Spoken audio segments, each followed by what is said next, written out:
Hello friends, ఈరోజు మనం జొన్న ఉప్మా ఎలా ప్రిపేర్ చేసుకోవాలో చూద్దాం. ఆయిల్ కొంచెం హీట్ అయ్యాక పోపు దినుసులు కరివేపాకు వేసి కొద్దిసేపు వేగనివ్వాలి.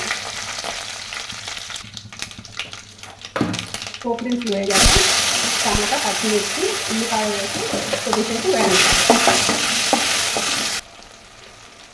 టమాటా ముక్కలు కొంచెం మగ్గిన తర్వాత అందులోనే క్యారెట్ ముక్కలు వేసి కొద్దిసేపు మగ్గనివ్వాలి.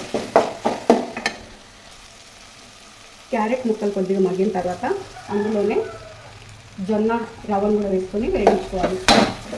జొన్న రవ్వ కలర్ మారే వరకు వేయించుకోవాలి. అప్పుడు స్మెల్ టేస్ట్ కూడా బాగుంటుంది. రవ్వ ఇలా గోల్డెన్ కలర్లోకి వచ్చాక దీన్ని స్టవ్ ఆఫ్ చేసుకొని దీన్ని కొద్దిసేపు పక్కన పెట్టుకొని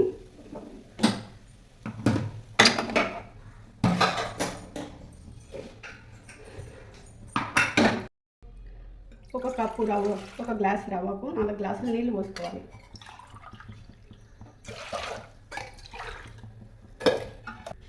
నీళ్ళలో తగినంత ఉప్పు,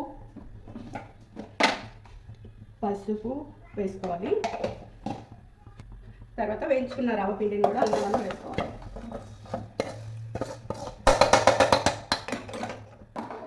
వేసుకొని బాగా కుక్కర్లో కలబెట్టుకోవాలి.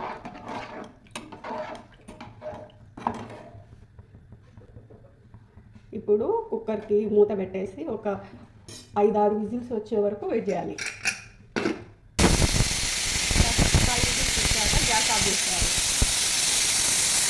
కుక్కర్లోని ఆవిరంతా పోయిన తర్వాత మూత తీసుకొని దాన్ని కొంచెం కలబెట్టుకోవాలి.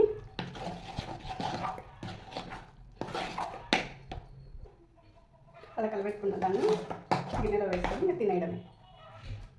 ఇది వేడివేడి ఇడ్లీ చట్నీలో కానీ తర్వాత వచ్చేసి సాంబార్లో కానీ సూపర్ ఉంటుంది. ఆరోగ్యకరమైన మిల్లెట్ జొన్న కిచిడి రెడీ.